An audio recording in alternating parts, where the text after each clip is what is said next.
everyone. Thanks for joining today's webinar from Smashfly and Glassdoor. My name is Deirdre Pelrin, and I'm the Senior Manager of Demand Generation here at Smashfly, and I'll be your host today. We're so excited that you've joined us today for what's going to be a really awesome webinar. We have a ton of great content coming up, but first I'd like to go over just a few housekeeping items. You have two options for connecting to the webinar audio today. You can either connect to the broadcast using your computer speakers, or you can connect via phone, and all of the audio and call-in details are available under the Quick Start tab in WebEx. If you experience any technical difficulties today during the webinar, please contact WebEx support directly at 1-866-229-3239, and I'll be typing this phone number into the chat panel for your reference during the webinar. Also, after the presentation, you'll have the chance to ask our speakers your most burning recruiting and talent acquisition questions, and we encourage you to submit your questions throughout the webinar via the WebEx questions pane. And I do want to note that we won't be monitoring the chat panel for your questions, so please be sure that you enter them under the Q&A.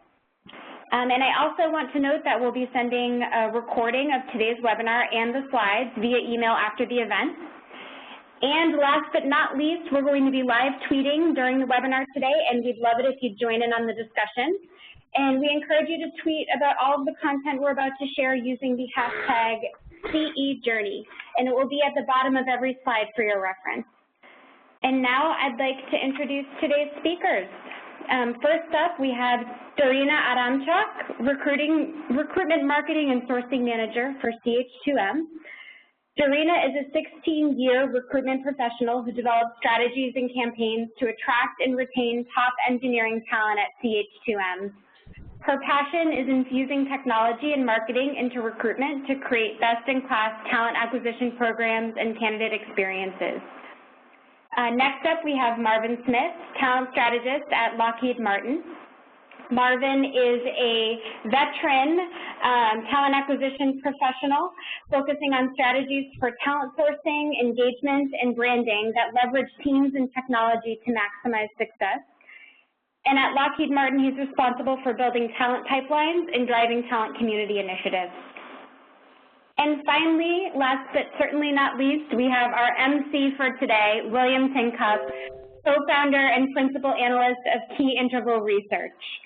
William is one of the leading thinkers on the intersection of HR and technology.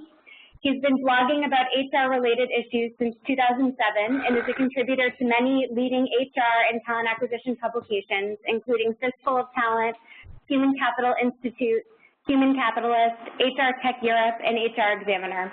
He also co-hosts a daily HR podcast called Drive Through HR.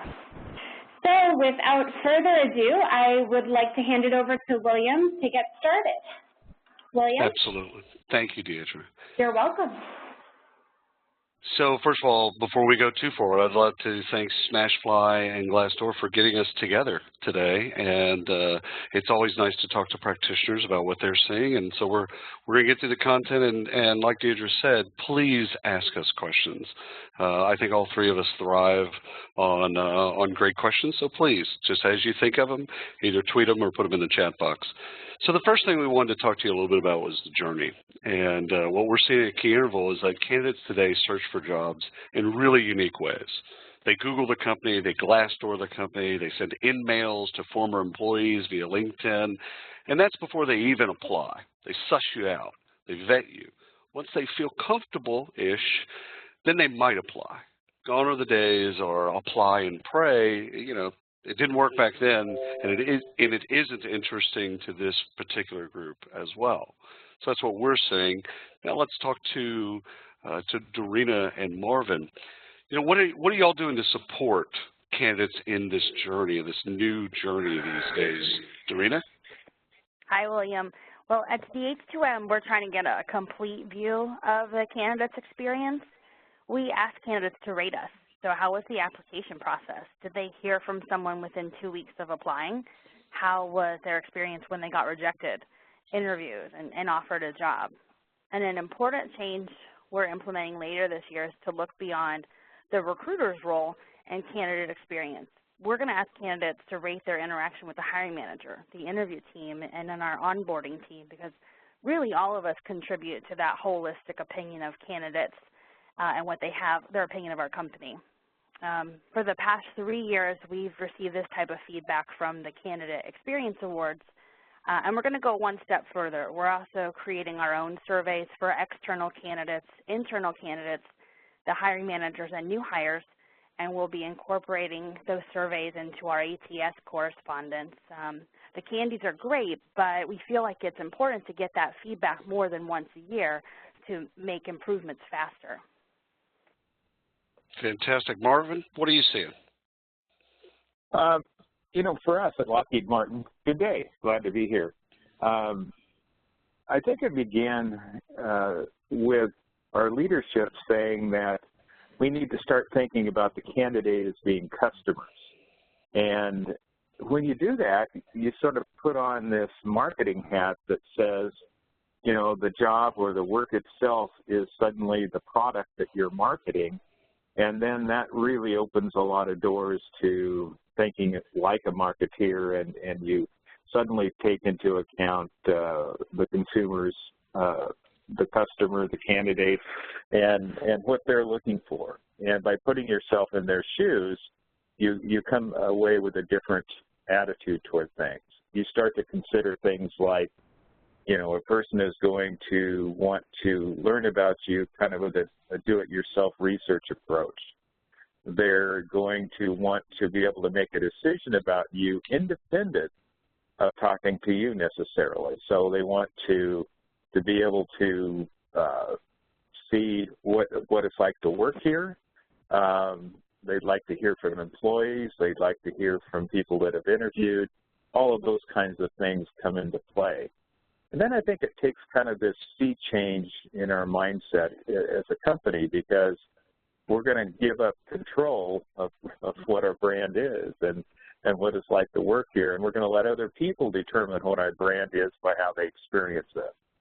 So this whole social thing and this whole marketing focus has been very disruptive to our processes. So what we're going to talk about today are some of the things that we're doing like marketeers to enhance that.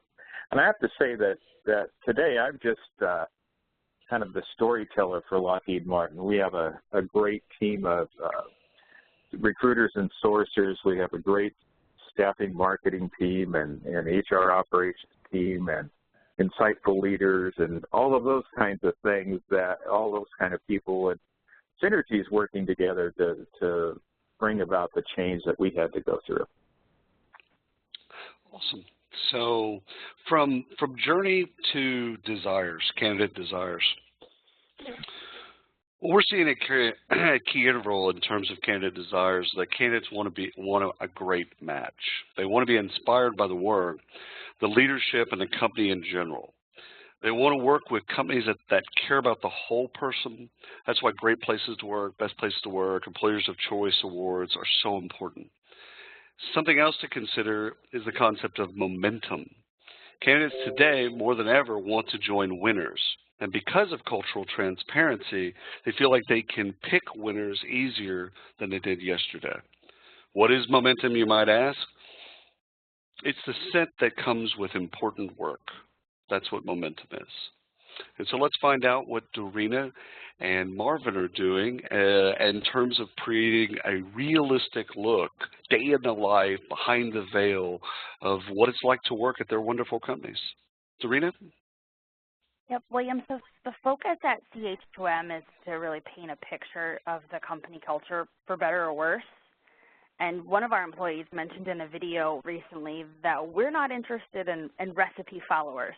And I loved his willingness to say who won't be a good fit in his department. It was fantastic and really a shift for us. For the last 18 months, the corporate marketing, communications, and talent acquisition teams at CH2M have been working together, an unlikely trio there. But we've been working on integrating our company brand and our employment brand. So we now have one overall value proposition. We don't keep it separate. And we made sure that the story that we're telling about CH2M is the same to clients as it is for employees and recruits. And we went out into the company and made sure that the refreshed brand is really an accurate representation of what it's really like here.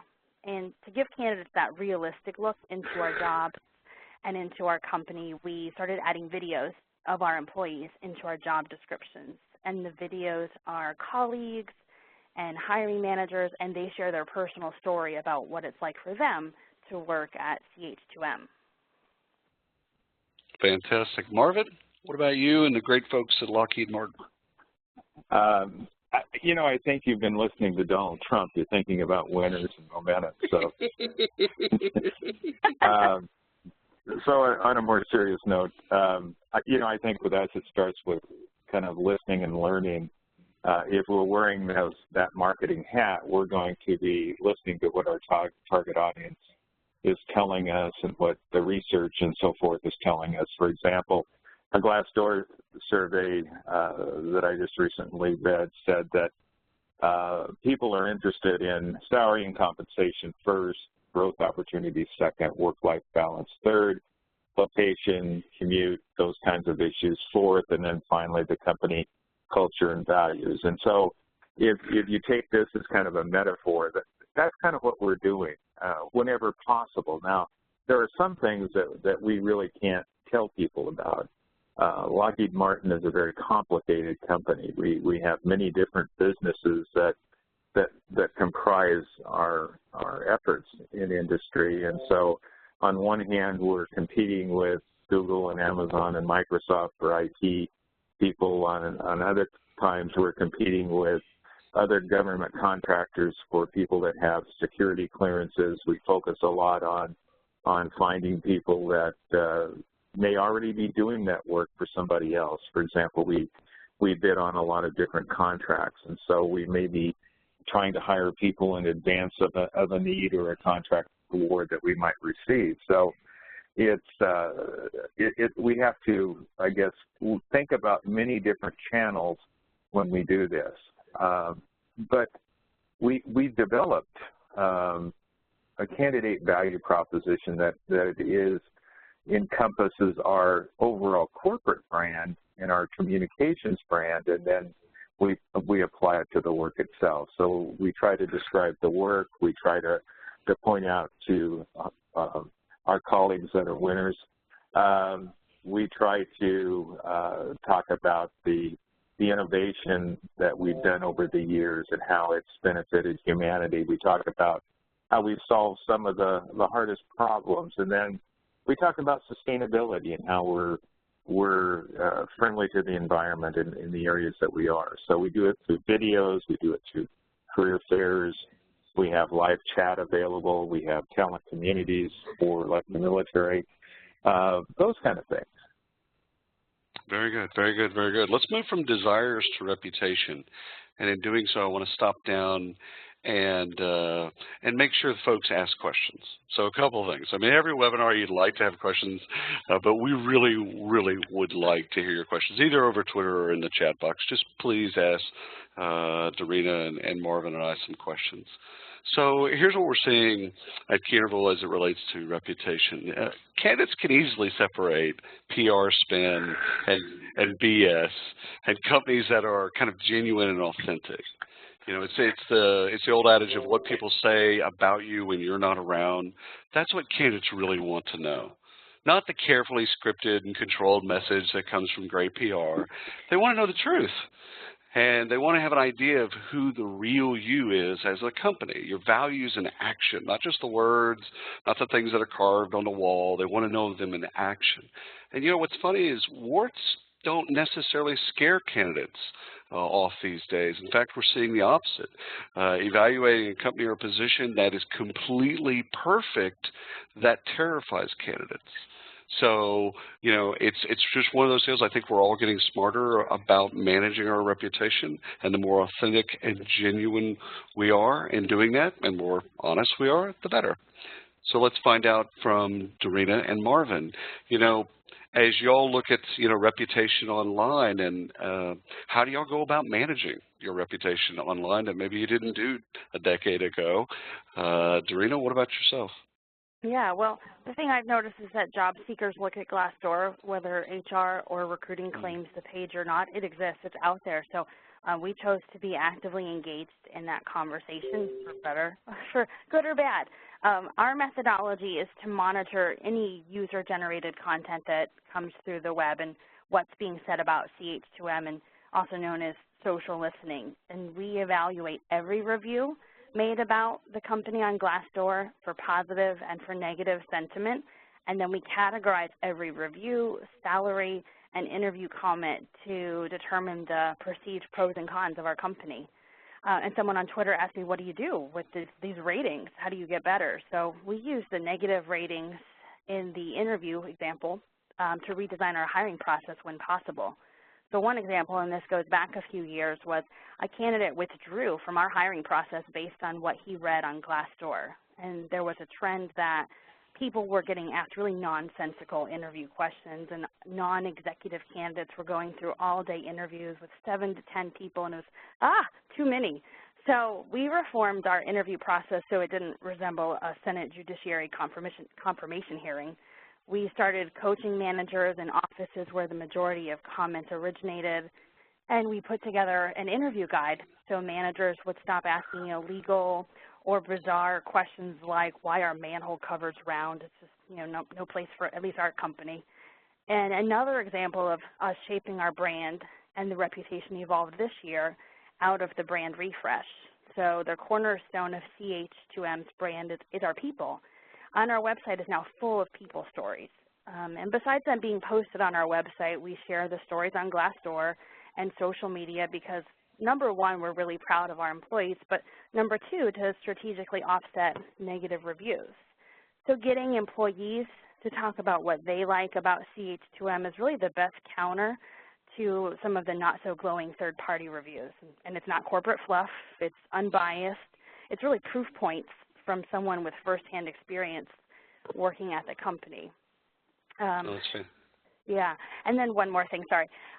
The last thing we've done is we started to share the reviews with our hiring managers, and we asked them to not take our company's reputation for granted when they're hiring, keep the interview professional, legal, engaging, sell the opportunity as much as you're evaluating people, and then the conversation kind of goes something like this.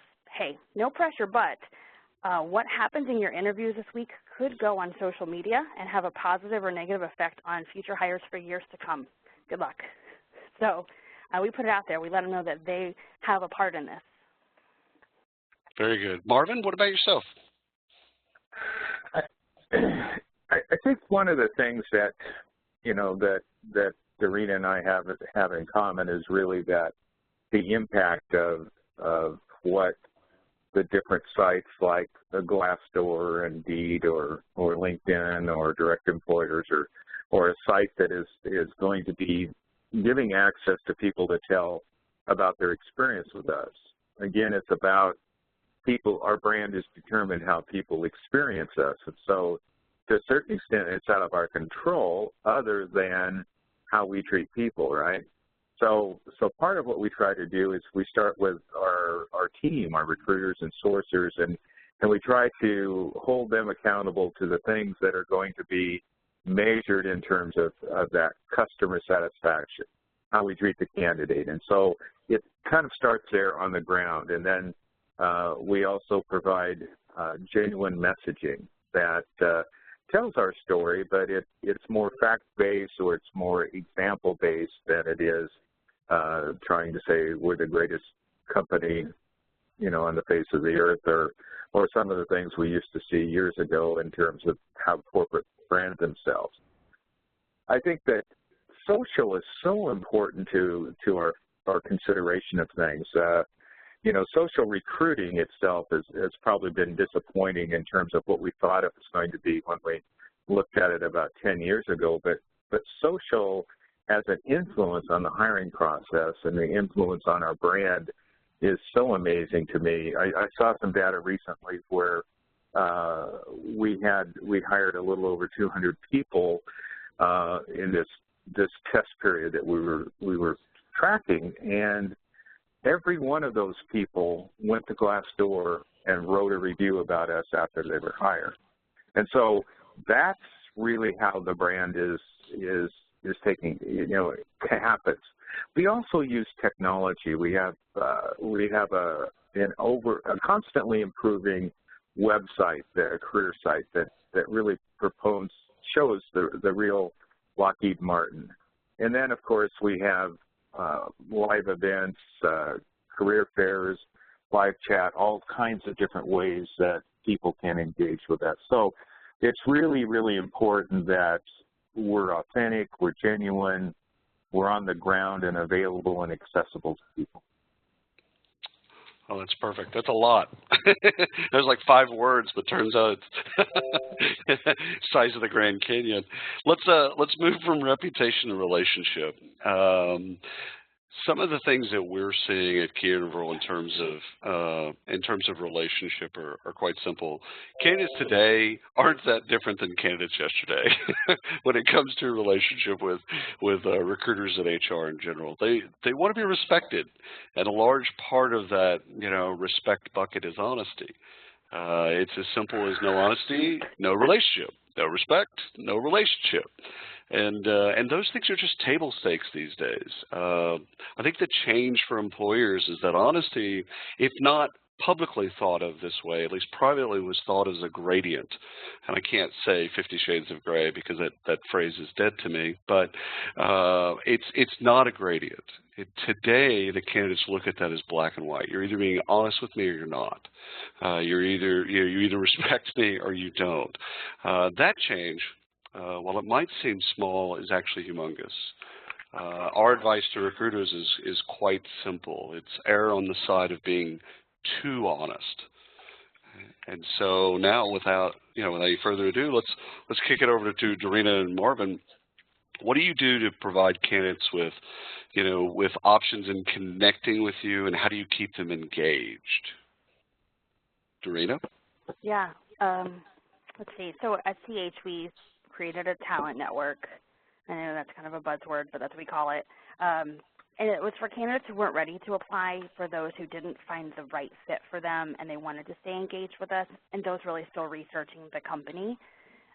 The big thing for us is our talent network is opt-in. It's not a required condition to apply for a job, and that's part of our respect for the candidates. When they do opt into our talent network, they receive a welcome email from a real person, not a no-reply account. You can test that if you want to. And while opening the lines of communication has caused plenty of unsolicited resumes, there's candidates with legitimate application issues or questions, and they truly value that human interaction rather than a contact form. I get emails on a daily basis thanking them for the approach. And then from an ongoing perspective, a key part for us is we have a monthly candidate newsletter that goes out globally to all of our opted-in contacts in our CRM. We have about 75,000 subscribers. And our most recent newsletter had a 51% open rate. The click-through rate was 16%, and each newsletter, it varies, but that one had more than 650 applications. And these stats are far beyond best practice for typical marketing newsletters, so there's definitely an appetite by candidates to receive information from prospective employers. Very good. Marvin, what about yourself, brother? I think one of the things is that we try to do is leverage technology to put the human touch back into our processes. And so whenever possible, we're going to try to use an intersection of a feature of a platform and have our people there to talk about things. So just some things that we found to be important to remember is that your audience, your target audience, is always changing. So you have to have a consistent message.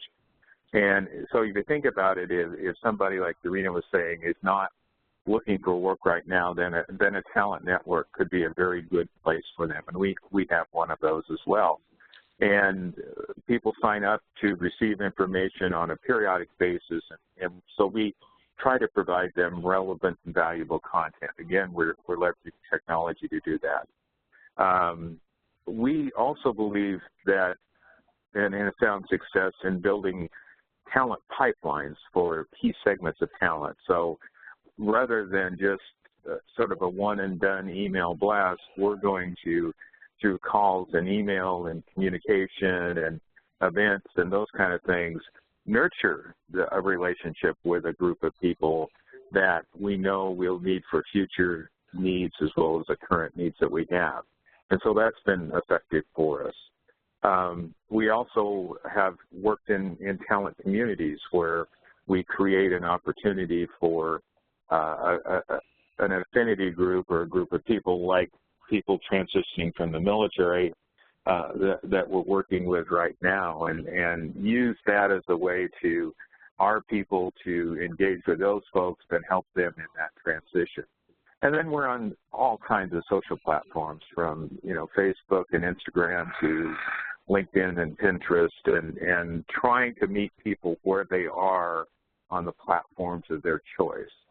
But it's all about content, things that are going to be relevant and interesting to them, and as Dorena said, not just the corporate gospel, but let's talk about the things that are going to be important to people, and let's be honest.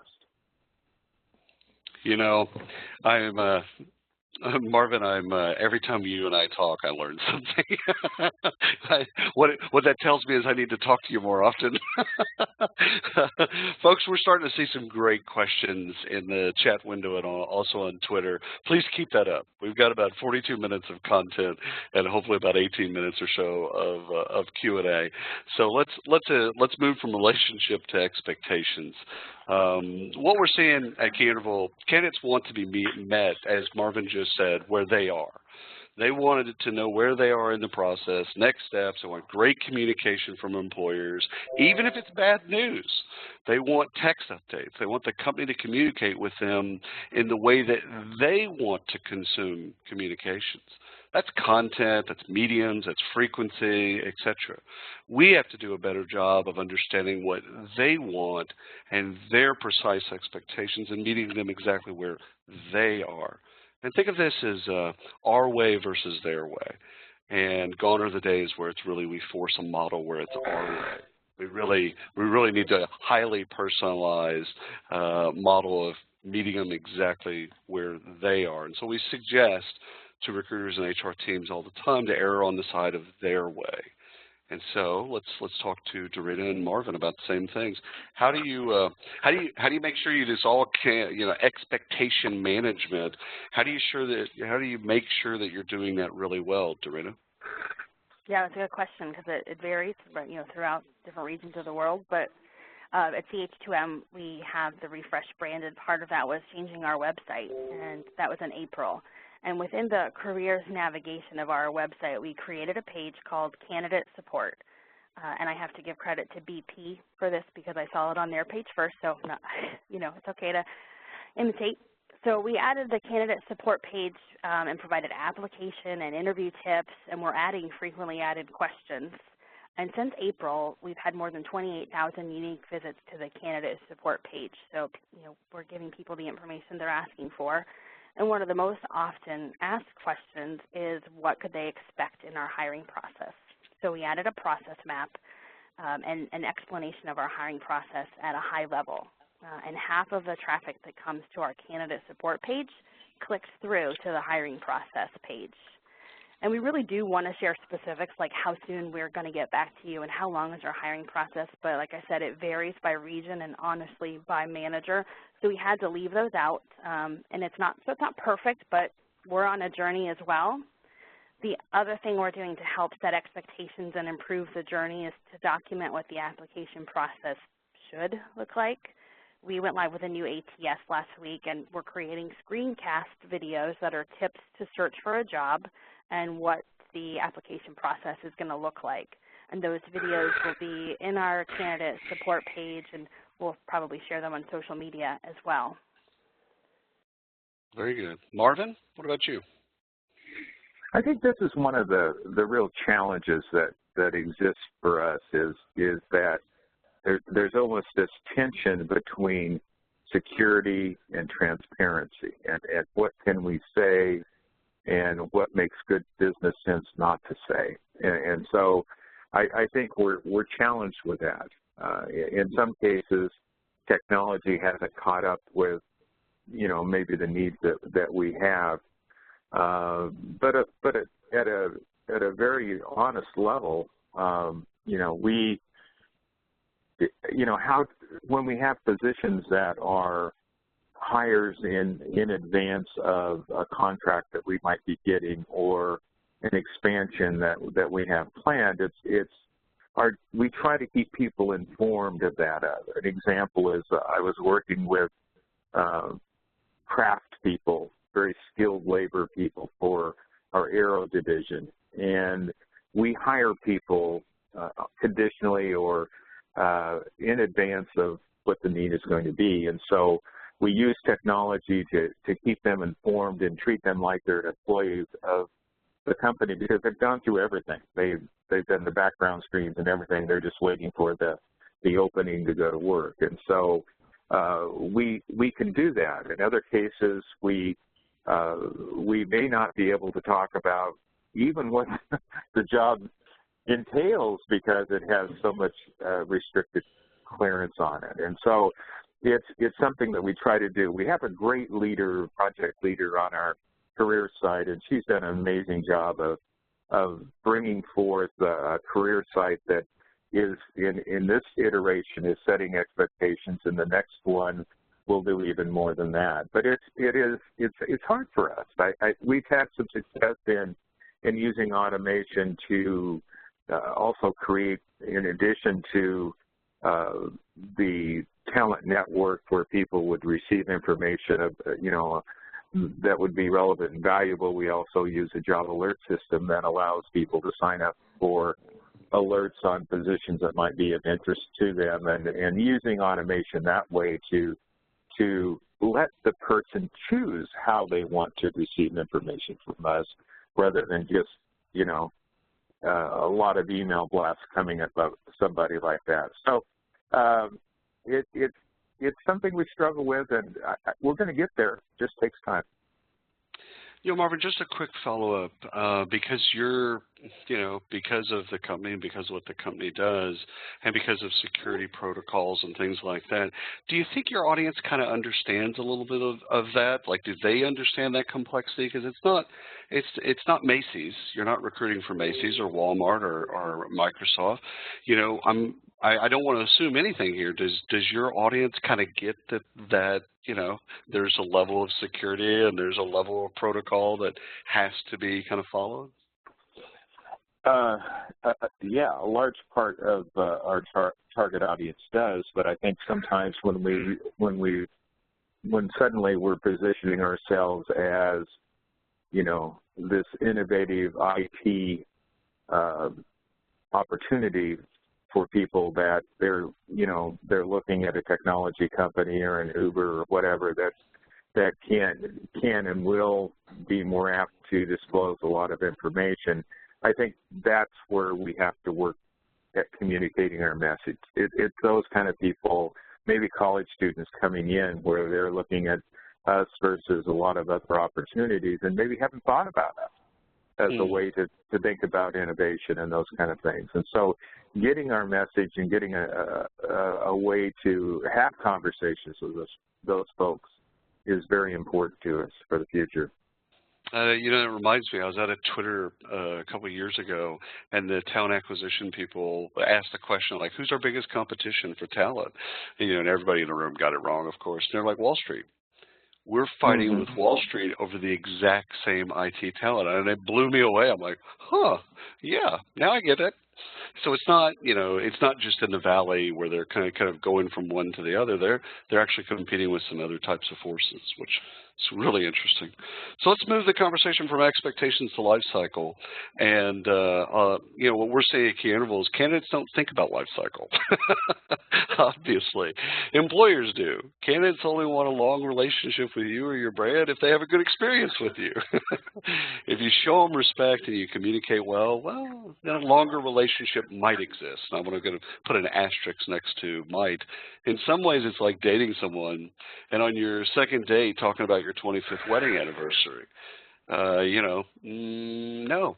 No, that said, we do think it's great that we're thinking about something more than just transactional. So we like that. We actually like the trends in content where we're thinking the thought. It's just don't expect candidates to think the same way about life cycle, or in any way think about life cycle. So let's see what Dorina and Marvin are seeing there. How do you create candidates for life, Dorina? Yeah. So I was thinking about this, and actually we don't think about candidates for life anymore. We've had a shift, and at CH2M we talk a lot about the gig economy, and we no longer have the expectation that an engineer will join CH2M right after school and spend 40 years with us. We're in professional services, and it's really common for people to leave, go into industry, and then maybe decide they miss consulting. So the recruiting team is trying to capitalize on that grass isn't always greener and invest in a boomerang recruiting strategy. And that's really common in Big Four, but it's starting to spread to other industries as well. So that's one aspect. And then to attract those mid and senior level individual contributors, we found we needed to be proactive. And Marvin talked about pipelines and sourcing, and we've got our sourcing team that pipelines for candidates and our critical skill sets, and we stay in touch with them through email, through the newsletter, and something really innovative, the telephone. So we're also trying to fill the candidate pipeline at the beginning by promoting careers in STEM to elementary students. CH2M sponsors 2 summer engineering experiences for kids, or SEEK camps in Denver, in a partnership with the National Society of Black Engineers. And our camp is open to all 3rd through 5th graders in the Denver area. And then on the other end of the spectrum, we've ramped up engagement with our retiree population, actually creating a talent network just for them. We learned that many of our employees just didn't find retirement lifestyle satisfying, so they rejoined the firm in a part-time capacity. So that's some of the things we're doing. Very cool. Marvin, what about yourself? You know, I'm in Seattle, where we have the University of Washington, and there was an article last year or the year before about we had received a letter of intent from a 12-year-old quarterback, and you know, we laugh about that, saying that's early to make up your mind, but I think that's what many companies are doing right now, is beginning very early in junior high and high school and starting to plant the seeds of potential careers. And you think of STEM and the science, engineering, and the science, technology, engineering, math kind of arena, and focusing our youth to think about that and to take the courses and to consider the career that's there. We sponsor robotics events. We have, like Dorina said, we have software boot camps in 5 cities. We're on the ground everywhere, trying to interest a diverse population of people in what the potential is in going into, let's say, an engineering kind of environment. So I think that's important. So we're not selling as much Lockheed Martin, but we're treating ourselves as good members of that community by providing and sponsoring these kind of events. Certainly at the university and college stage, you know, kind of that second stage of looking at folks, you know, we're there all over the place, you know, like everyone else, competing for the best and the brightest talent. But we're also doing some strategic thing. I was reading this last week about an investment that we've made in the University of Texas, El Paso, which it was a mechanical engineering program, and we supported, and oh, by the way, UTEP just happens to be one of the most attended people by Latinos. And so in a way, we're focusing not just on engineering, but also potentially a diverse audience. And so those kinds of things, I think, are very important to managing the life cycle. And then if you think about, you know, the people that are already in industry, we take a little different approach than Dorina is doing in terms of you know, thinking about the person going from, you know, us to another company and then coming back. Our CEO has really crafted a great message about one company, many careers. And so she had a LinkedIn influencer post a couple of weeks ago that really focused on you can come to work for us and have a great experience throughout your career and never have to leave the same company. So we'll see how that plays with millennials. I'm not sure yet, but it's interesting. Yeah, and you know, how different millennials are from every other generation is actually a wonderful conversation, because I think a lot of people try to think it's so different. It's like, I don't know if it's different or if it's just waves on a beach. We'll see. I'm going to go ahead and put a sticky note on that. Well, kind of check in on that later down the road. So let's take this from life cycle to success. What we're seeing at Canada is that recruiters and companies know that things are successful when they flip the outbound to inbound ratio. And that is very much a marketing kind of take. When we're spending all of our time reaching and doing, as opposed to we post and things come to us, that's how marketing knows it's doing really well. That's shocking. That's also how recruiting knows that it's doing well. If your recruiting spend goes down, the quality goes up. We're pretty sure that you're doing some things that we've talked about in this webinar. Another thing to look at is time to fill. I know, I hate the metric as well. But if a position goes from 180 days on average to fill to 20 days on average to fill, recruiting success has to be somewhere close. And I say has to be. It has to be. So let's find out what Dorina and Marvin, how do you know when it's working for you, when you're doing things that are really successful? Dorina? I think this is a journey for us, but success for my team is getting employees to change their attitude about employer reviews. So Glassdoor, Indeed, and even the candidate experience survey, they're really just as valid as TripAdvisor or Yelp to the success of a company. So they're not disgruntled rants. So we're working on that. The other things we're looking at as far as success is we review the Glassdoor ratings and trends semi-annually for our company and for our competitors. And we look at, has the overall rating improved? Are we trending up or down? Has the percentage of people who would recommend us improved? Then we compare Glassdoor ratings with the company's employee engagement survey and our exit surveys. Are there any correlations? And then another thing that lastly we're trying to work on is introducing Net Promoter Score as one of the metrics in our dashboard. Oh, very good. Marvin, what about yourself, brother? Well, I think success is if the candidates control our brand, and to a certain extent, they are controlling our success, right? So from the recruiter standpoint, we, as I indicated earlier, we're trying to hold people accountable for the things that are going to be important. And so we use a CSAT or a customer satisfaction survey with recruiters that measures, how people experienced us. We're kind of focusing on a Net Promoter Score. If you think about the Candidate Experience Awards, that's becoming a more popular way of looking at things. We have a talent community called Military Connect, and we were trying to decide after the first year whether we were successful or not. And so we went through the numbers, and we had like 100,000 pieces of information, of content that people consumed, and we had 10,000 expressions of likes or comments and those kind of things, and we looked at how long the person stayed on the platform, and the average was 10 minutes, and the benchmark is kind of formed. If somebody visits a website, they stay for about 4 minutes. So all of the social things look really good, but we weren't answering the question, did we help somebody?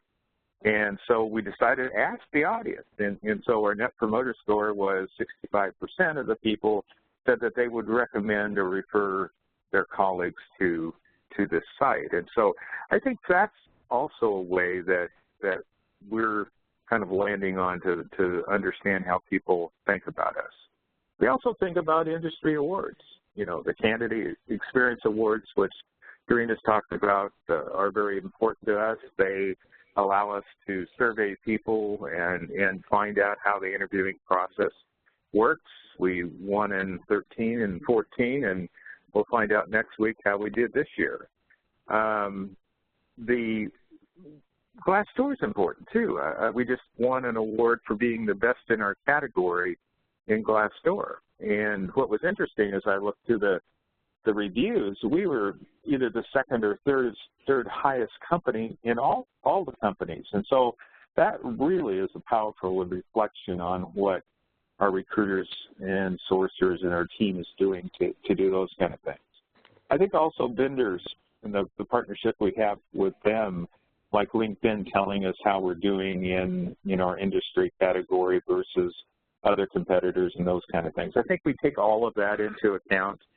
And not to belie the importance of time to fill or other kinds of metrics, but I don't know that we have over 1,000 job titles that are potentially things that we would be recruiting on at Lockheed Martin. And so I don't think that we can think about a time to fill on some of them. Some jobs are just going to take 2 years to fill because that's the kind of work it is.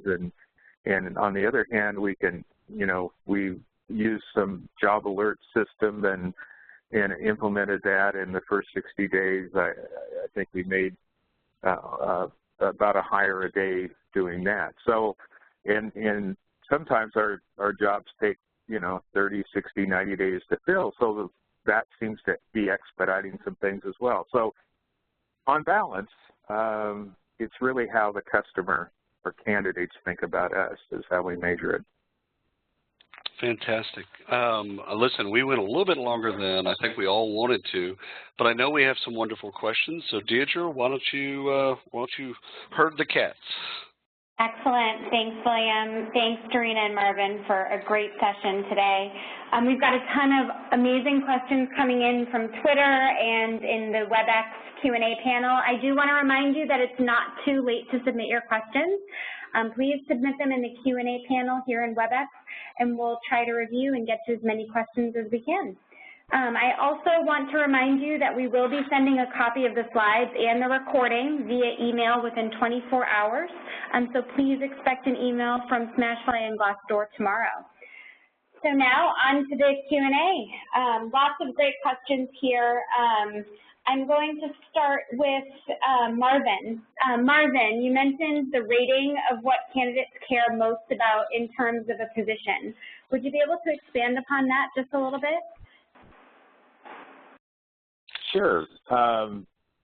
This was Glassdoor's survey, but I think that the importance for us is to put ourselves in the shoes of our target audience, and to the extent that we can talk about the work that we have. I listened to a speaker at the Candidate Experience Symposium last year, and she was making the point that it wasn't so much that it was about the culture anymore. It's really about the work itself. That the majority of the job seekers today want to know what that work is and how will it impact their careers. And so when we think about how we describe our work and our staffing marketing team, when they describe it, they're going into that depth of content, and when they interview someone with a video, that's kind of the tense that we want to look at. Is let's get into what's in it for me is kind of the thing I always think about when I'm speaking or presenting is step into the shoes of your target audience. Try to understand the connection that they need to know what's in it for them and why they should pay attention to us. Great, thanks, Marvin. Dorena, this next one's for you, but Marvin, after Dorena answers, feel free to chime in if you have any insights. So Dorena, how do you respond to negative reviews on Glassdoor, especially from disgruntled former employees? And then the second part to this question is, how do you get CEO and leadership buy-in to respond to reviews on Glassdoor? Sure. So the first one, as far as responding to negative. So if there's something blatantly like incorrect, like someone mentions like, oh, your benefits or whatever, and it's an incorrect statement, we will put a ticket into Glassdoor to say, it's actually this. If it's someone who's angry and venting, we actually respond back to them, and we thank them for sharing their information and let them know that the reviews are being shared with senior leadership. And that goes into part two. Senior leadership started to pay attention to this when we had candidates stating the reason they weren't moving forward in the process was because of what was being said about us. They're like, oh. I mean, that is a journey for us. We still have some people who think it's just a place to rant, but there's other people, fortunately, in the C-suite who are like, whoa, we need to be paying attention to this. So we share with them the reviews. Each month, we aggregate all of the reviews that have come in, and we categorize them positive, negative, when we say, wow, it looks like career development is one that keeps showing up on the cons list. What should we do about that? So we have discussions with our leadership about that on a monthly basis. Great, thanks, Dorena. Marvin, do you have anything to add? I think Dorena's right on in terms of, not really responding other than thanking people for it. I think that's probably the most genuine thing you can do. If it's something that's a misstatement or needs corrective action, then we typically take it offline. I worked for another organization a few years ago, and I remember there was a posting on Glassdoor that they were really upset with. And so the hiring manager came down to see us at Talent Acquisition and was, articulating a discomfort with what happened. And so the first question I asked the person was, is it true? Because if it's true, then it's something that we needed to do internally to correct it so the perception could change, as opposed to writing something that would mitigate that. And, it's really hard to write anything that would mitigate something that is somebody's opinion. But if the opinion is in the minority, like most of the negative things would be, then I think people take it on balance. It's like a movie review, or as William likes to say, Yelp review. Great, thanks, Marvin. I think this next question can probably be answered by both Marvin and Dorena. So Dorena, I'll start with you, and then if you could kick it over to Marvin. Could you share your tips for establishing and growing a talent network? Sure. So when we started our talent network, 2012, it was just a page on our website, which is still there today, and we grew about to 10,000 that first year. Then we actually put the talent network form in our apply process, but you can skip it. So it's, like I said, it's opt-in, and it's not a requirement to join it. So if you're like not interested, skip, and you can move on into the ATS. But when we did that, we grew from about 10,000 subscribers in the talent network to we're up to 430,000 right now. So that's a huge deal. And with the talent network that we use, there's a feature called job alerts, and we have the ability to send automated job alert emails to the opted-in subscribers. We turned that on in June, and what I love about it is that the candidate picks the type of job they're interested in and the location they're interested in. So it's really relevant jobs being served to them. So the level of quality of candidates we get from the job alert is much higher. And as a result, we've had more than 3,000 applicants from the job alert emails and more than a dozen hires just since June. So I think with the talent network, we've added a talent attraction strategy that's really cost effective. And in the past, we'd open a rec and start recruiting from scratch, from square one, and we pay a mint to post jobs on niche boards and professional networks. And with the talent network and the job alert part of the talent network, we market our jobs to candidates that we've already paid for. So the cost per click is free. The cost per applicant is free. So the cost and the relevance of candidates makes the job alerts from the talent network one of the strongest ROIs that we have in all our sources. Amen. It's a great way to go. The talent network to me is, first of all, ours is mandatory. So we capture the information, a name and email address on the person as they visit, so that we can, and hopefully they'll categorize themselves so we can begin to engage them loosely. So we think of these folks as people that aren't ready to apply for information yet. They're part of those folks that are trying to get that 5 to 7 kind of touches from us before they make a decision. And so any way that we can give them information, valuable, relevant content, and probably non-job information going to them. They can sign up for job alerts, which gives them that avenue if they're a little bit more active or want to see what might be relevant for them, for their careers. But it's a great way to capture that information. I would expect that we would get between 500 and 1,000 and 1 million people a year into that talent network. So it becomes a huge database, and it will bring back, you know, a very positive ROI. One final thing about job alerts, I saw data a couple of years back on another vendor that was taking data from the ATSs of 160 different enterprise companies, and the number one or the number two source of hire, or the last source that a candidate was on before they applied for a job, was the job alerts.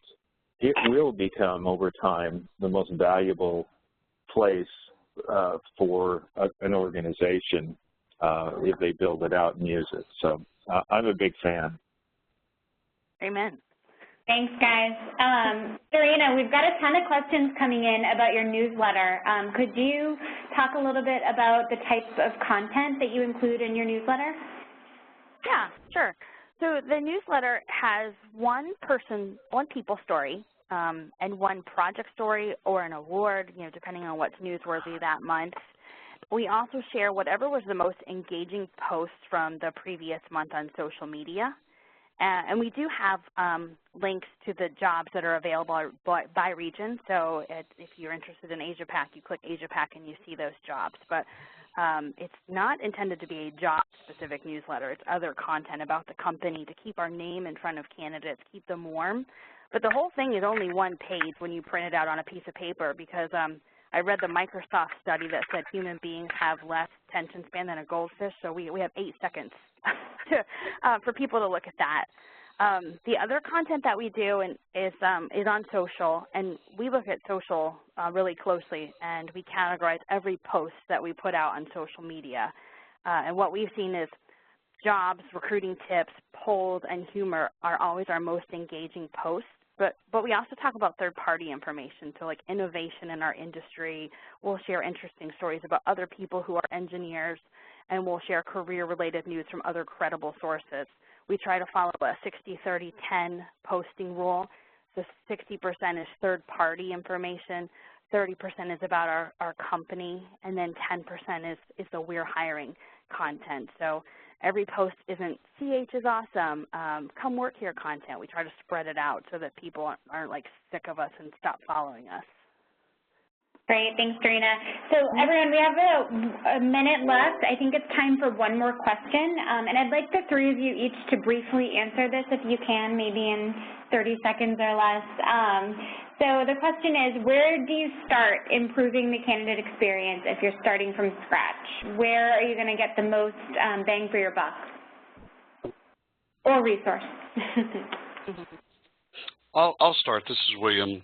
I think the thing is you got to ask people. So I would ask recent employees what worked and what didn't, and I'd ask recent candidates what's working and what's not. It's the stop, start, continue model. And so when we're all improving, and we all need to look at that. But it's a simple model of, ask the people that have been hired and ask the people that are still in the process what's working and what's not. It's Serena, and I'll piggyback off on that. If you've never done the Candidate Experience Award, I would sign up for that one for the next time around. Yeah, I have to concur that where we started, I mean, we've always been concerned about the candidate, but where we started at Lockheed was taking a big leap of faith and saying, what are people really thinking about us? And the Candidate Experience Award sounds like it's hard, but it's not that difficult to go through the process, and it's free. You know, it's a nonprofit, so and if you lose, they don't tell anybody. So but you learn a lot because people are telling you exactly what that's like. Great, thanks guys. Thank you to Marvin, William, Darina, and in addition, our sponsor, Glassdoor and Smashfly. It was a great webinar today. We thank you for joining us, and we hope to see you on the next webinar. Bye-bye.